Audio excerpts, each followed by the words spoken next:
হঠাৎ করে সেলিব্রিটি ভাবি মিতালির সাথে রাজশাহীতে গেছিলাম ঘুরতে। সো সেখানে কি কি করলাম সব থাকছে এই ব্লগে। সো হ্যালো এভরিওয়ান, আসসালামু আলাইকুম। সবাই কেমন আছেন? আশা করি ভালো আছেন। এই তো চলে যাচ্ছি, আমি এখন গুছাচ্ছি। ভাবি ফোন দিয়ে বলছে গুছাও, রেডি হও। তো এই যে ভাবিও বেরিয়ে পড়েছে, আমিও বেরিয়ে পড়েছি রাস্তার ধারে। আমাদের বাড়ির সামনে দিয়ে যেতে হয় এটা। তো ভাবিরা চলে এসছে, আর এই রিমঝিম বৃষ্টির জন্য আমরা বোরকা পরে বসেছিলাম। এই বৃষ্টি কখন থামবে, তো আমরা তাও বাধা মানিনি, চলে গেছি। তো ভাবি আর ভাইয়ের জুটিটা অনেক সুন্দর দেখতে, তো মাশাল্লাহ তাদের যেন নজর না লাগে। তো এই যে ভাবির সাথে আমরা চলে গেলাম। আমার খুবই শখ ছিল রাজশাহীতে একটু ঘোরার।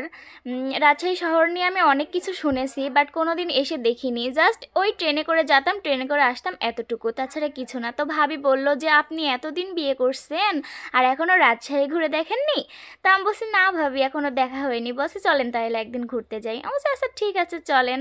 তো ভাবি আমার সাথে করে আমার হাজব্যান্ড, আমি, ভাবি আর ভাই গেছিলাম। এই চারজন মিলে আমরা গেছিলাম। তো ওখানে অনেক এনজয় করছি, তা বলার কথা না। আর এই জায়গাটা দেখেন, আমি মনে করছি যে ছবি তুলছে, কিন্তু না, আমাদের ভিডিও করছে। এই জায়গায় একটা অনেক বড় সিন হয়েছে, তো খুবই মজা হয়েছে। আর আমি আর ভাবি তো হাঁটাহাঁটিতে পাল্লাপাল্লি দিচ্ছিলাম, এরকম অবস্থা। আমরা গেছিলাম রাজশাহী পদ্মা গার্ডেনে। তো অনেক সুন্দর একটা জায়গা, এখানে পদ্মার পার। ও এখানে নাকি আরও সুন্দর ছিল আগে, তবে আমি এখন গিয়েছি, এখনও অনেক সুন্দর। আর এই যে এই ভাইয়ের বিখ্যাত ঝালমুড়ি, এত পরিমাণ স্বাদ লেগেছে আমাদের কাছে বলার কথা না। আপনারা যখনই এখানে আসবেন এই ভাইয়ের কাছে খাবেন, অনেক স্বাদ পাবেন। এই বৃষ্টির ভিতরে ঘুরতে এসেছি, আর সামনেই আমার এরকম মজার মুড়ির দোকান পেয়েছি আমি। আর না খাইলে কি আমি থাকি বলেন তো? আমার মুড়ি মাখানো অনেক ভালো লাগে, আর এই মুড়িটা তো অসাধারণ ছিল।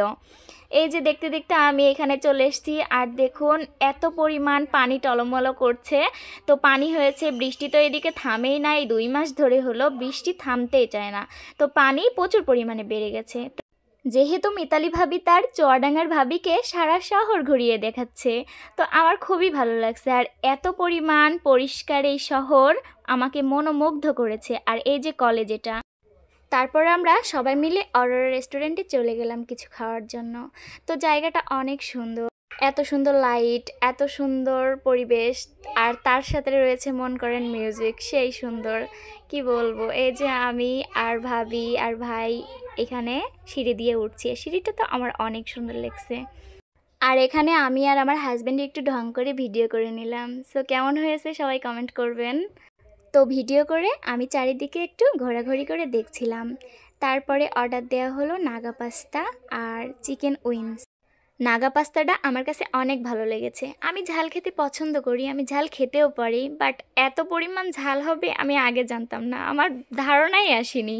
রাজশাহী যেরকম সুন্দর, রাজশাহীর খাবারও সেরকম সুন্দর। তো এই যে দেখতে দেখতে আমি আরেকটা হোটেলে চলে আসলাম, ভাবি, আমি, ভাই সবাই মিলে।